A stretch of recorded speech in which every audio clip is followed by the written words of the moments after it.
शेवटी एक गोष्ट लक्षात घ्या की माझ्या मतदारसंघामध्ये काय करायचं त्यांच्यापेक्षा मला चांगलं माहिती आहे. तुम्ही स्वतःची काळजी घ्या आधी. नुसतं सिनेमामध्ये काम करून तुम्ही खोटे छत्रपती होऊ शकता. छत्रपती कोण असतं? जनतेचा काळजी घेणारा तो छत्रपती, रयतेचा राजा असतो तो.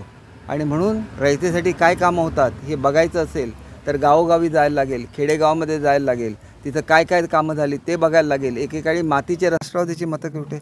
आणि त्याच्यामुळे मला काय याच्यात बोलायचं नाही. मी अनेक वर्ष पवारसाहेबांच्याबरोबर काम केलं आहे, त्यांचा मी आदर राखतो. पवारसाहेबसुद्धा नेहमी माझ्याबद्दल चांगलं बोलतात, मी त्यांचा आदर राखतो. मधल्या नेत्यांनी आणि सिनेकलाकारांनी येऊन इथं काही वक्तव्य करू नये अशी माझी त्यांना हात जोडून कळकळीची विनंती आहे.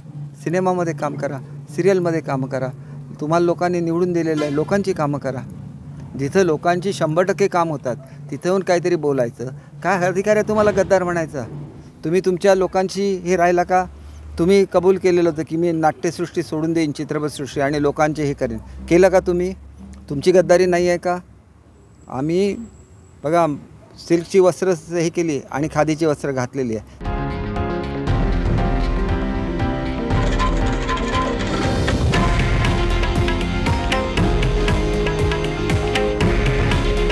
हे आहे देशातील नंबर 1 न्यूज नेटवर्क आणि आपण पाहत आहात TV9 मराठी. काळजी तुमची, हित महाराष्ट्राचं.